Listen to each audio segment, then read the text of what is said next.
There's a continental final in club football this weekend. Yes, the Copa Libertadores kicks off this Saturday from Montevideo, Uruguay, and it's an all-Brazilian affair. Not only that, but the last two Libertadores champions, Flamengo and Palmeiras, are the teams competing for the title. Hey, I'm Adrian and welcome to Rabona TV, where today we'll go through everything you need to know in order to set the stage for the biggest match in South American club football. We'll get some help from Tactical Manager TV, Filippo, my guy, a guy I have a podcast with, to get his Brazilian opinion on this final. But before that, some exciting news. For this video, I'm very happy to announce that we've partnered with Fanatiz, a football streaming platform that will be carrying the Libertadores final this upcoming weekend, just as they've carried the entirety of the Copa Libertadores, as well as plenty of other leagues and competitions. Through Fanatiz, you can watch all of Brasileirão, including both Serie A and B, all Liga Argentina matches, and all of Ligue 1's matches as well. That means you can watch Messi, Neymar, and all of the stars from PSG, or if you're Canadian like me, pay more attention to Jonathan David at Lille. And if you miss a match, no worries, they have video on demand of previous matches for a full 72 hours afterward, so you can catch up on your phone, computer, smart TV, Fire TV, Apple TV, wherever you want, really. There's options. On top of that, they have some Liga Portugal matches, some Turkish matches, and of course, access to beIN Sports at the cheapest price possible. Speaking of, Fanatiz is just $7.99 per month, man. That's it. But this week, it's not just Black Friday, but Black Week, where you can sign up for Fanatiz at 50% off using the link in the description. An incredible deal. They have a ton of football from South America, Central America, and some Europe as well. We're really excited to work with Fanatiz going forward. They're good people, and their streaming service is awesome. So definitely check them out, and hey, maybe take advantage of that 50% off of $7.99, man. That's a crazy price. All right, to the video. As mentioned earlier, this final sees the past two champions square off. Flamengo, of course, won the title back in 2019 as Jorge Jesus arrived in Brazil and really lifted a team that was struggling at the time. And after Flamengo's triumph, one of their closest rivals at a competitive level, Palmeiras, got a Portuguese coach of their own in Abel Ferreira. And wouldn't you know it, 1 year after Jorge Jesus had won it for Flamengo, Abel Ferreira won the Copa Libertadores with Palmeiras. Copied their answers, but just changed a few details. While neither team will be winning the league this campaign, that honor goes to Atlético Mineiro. Palmeiras and Flamengo have been the dominant forces domestically, as each have won the Brasileirão twice in the last 5 years. And keeping with the trend of staying close competitively, they're second and third in the league currently. But the rivalry is more at the competitive level. The battle to be the best, the battle to win the most titles, rather than the local turf or culturally fueled rivalries we see elsewhere in Brazil. So, Filippo, I know that Flamengo and Palmeiras aren't direct rivals, as in there's not a cultural sort of side to it. So where would you say that this Palmeiras-Flamengo rivalry sort of ranks for the respective clubs? I think that, well, in terms of ranking, you have to put the ranking for Palmeiras and Flamengo, all the teams aside from their states. So Flamengo, right away, it's Vasco da Gama in Rio, then Fluminense, the Fla-Flu, Botafogo, then Palmeiras, you have São Paulo, Corinthians, Santos. After that, they're probably the biggest rivals in that sense, right? Because they're very successful teams in Brazil throughout history, along with the fact that in recent history, they're probably the most successful the past 5 to 4 years ago, in a sense, because they're also the richest teams right now alongside Atlético Mineiro. So it's more of a rival in terms of glory, essentially. If Flamengo were to win this year's Copa Libertadores, it would certainly be special. Not just because, well, winning continental trophies is special in and of itself, but because it would be almost 40 years to the date since they won their first Copa Libertadores back in 1981, back when Zico was in his pomp and the competition's top scorer for Flamengo, propelling them to a 2-1 win over River Plate in Lima, Peru. Between then and now, Flamengo have won the Serie A 7 times. 7 of their 8 wins have come since then, and the Libertadores just the one time, back in 2019.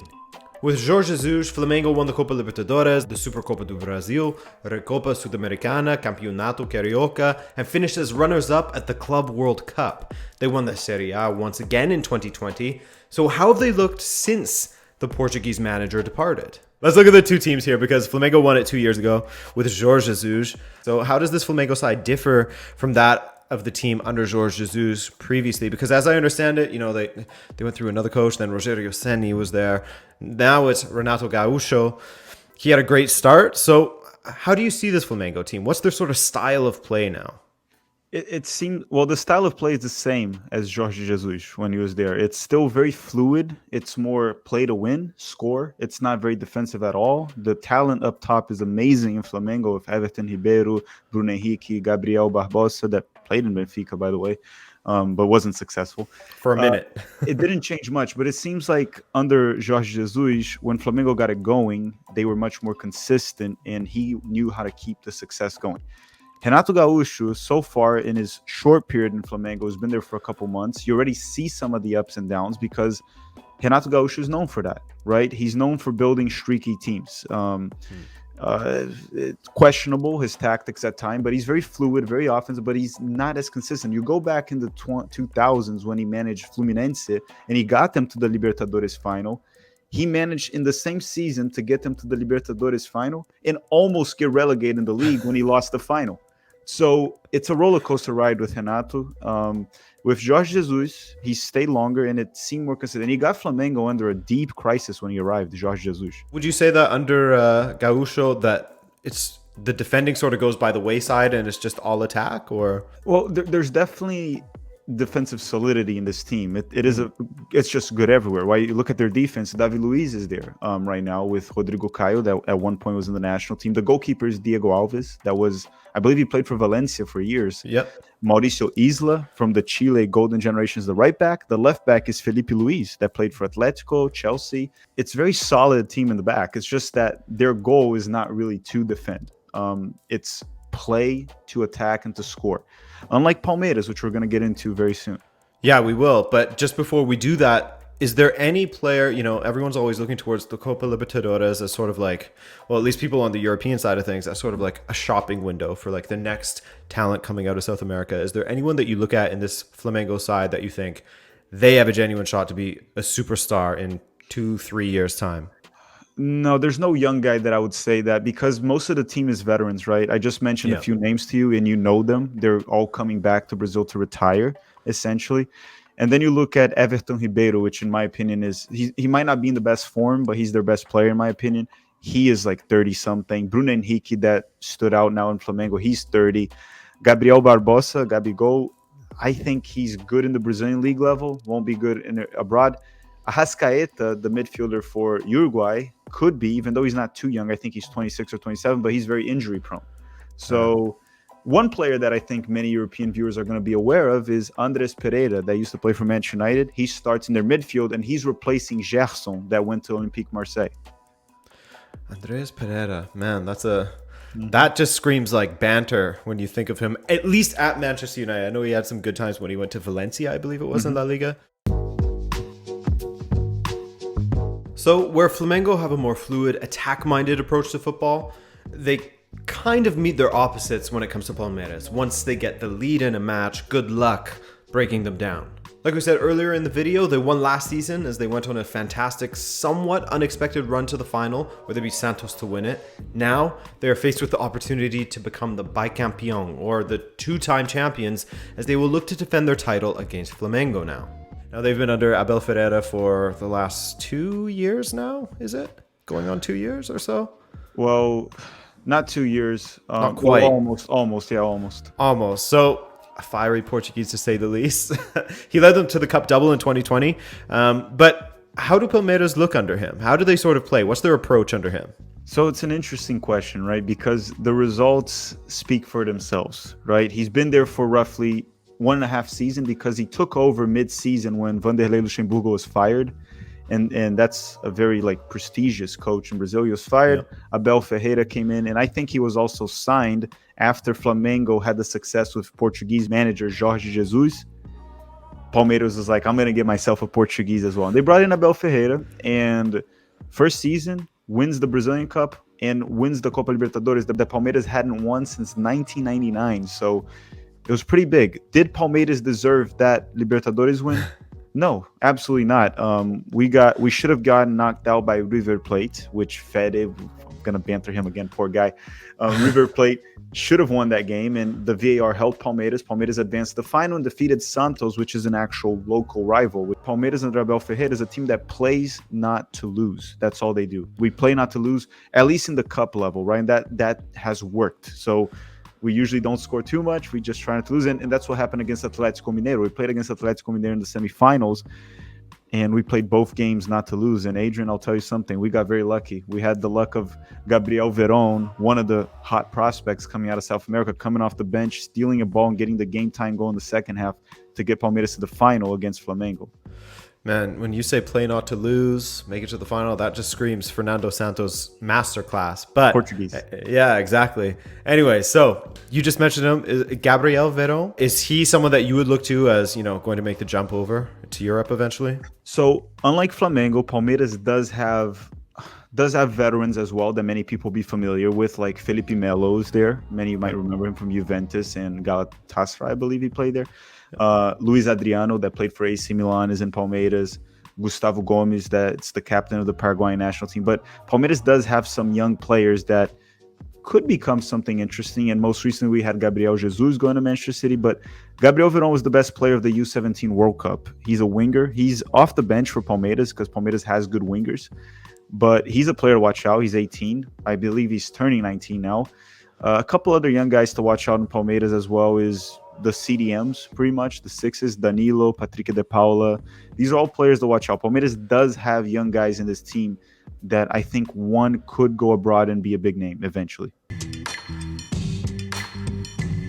As mentioned earlier, these two sides have been battling it out of late for league titles, and when it comes to Libertadores titles, they're tied on 2 apiece. That deadlock will be broken this weekend. As far as the recent matches against each other, it hasn't looked good for those of the green persuasion, Palmeiras, as Flamengo have won 5 and drawn once in their last 6 matches. 6 matches, not a single win for Palmeiras, a near perfect record for Flamengo. Flamengo has sort of had Palmeiras' number in the last few meetings, haven't they? Mm-hmm. Yes. I don't know the exact record, but I'm very familiar with Flamengo because to me, when we play Flamengo, it's always special because I grew up in Rio de Janeiro, which is Flamengo's area, and I'm a Palmeiras fan, so I was always outnumbered there. It wasn't fun. So it's always a big game for me, and we haven't had success against Flamengo in recent games. On the other hand, I trust Abel to make Flamengo not be able to play their game. Just make the game a boring, scrappy game, and those are the ones Palmeiras thrives, and those are the ones Flamengo struggles. So, yes, I would personally say Flamengo is the best team right now. I would say that. And while winning the competition in and of itself would be bragging rights in its own way, South American football is unique in that they place a ton of importance on the Club World Cup, a competition that European sides don't typically take as seriously, or at the very least, they don't hold it in higher regard than that of the Champions League. Look, the Flamengo fans are going to be shouting Palmeiras não tem Mundial the whole time because Palmeiras never won the FIFA Club World Cup, theoretically. Yeah.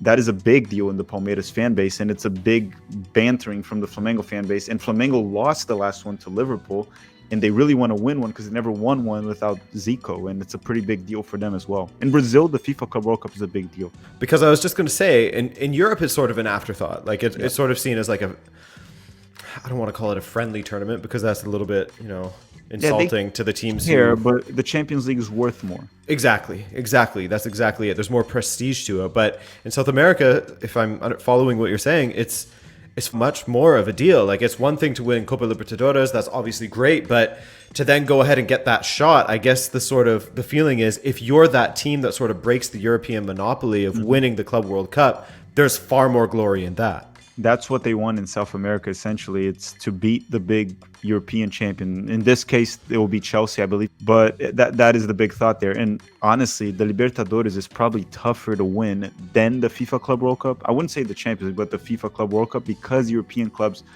they do take it seriously, but they don't prepare as if they would prepare for a Champions League final, per se. So I think the Libertadores is tougher, but in terms of prestige, that is the end goal. That's what the clubs in South America really want. So guys, it should be a fascinating match. Looking at the odds, they're definitely in favor of Flamengo. But like Filippo said, Abel Ferreira knows how to play to not lose matches. And if you can hold off your opponent long enough and steal a goal, I mean, that's exactly how Portugal won, didn't they? Tournaments have been won that way many a time. I appreciate you watching, guys. I'm looking forward to the final, and you should too. Another shout out to Fanatis for sponsoring this video, and I'm excited to take in the game on their site. My name's Adrian. A big thank you to my podcast partner, Filippo from Tactical Manager TV, and thank you for watching. Enjoy the final. Ciao.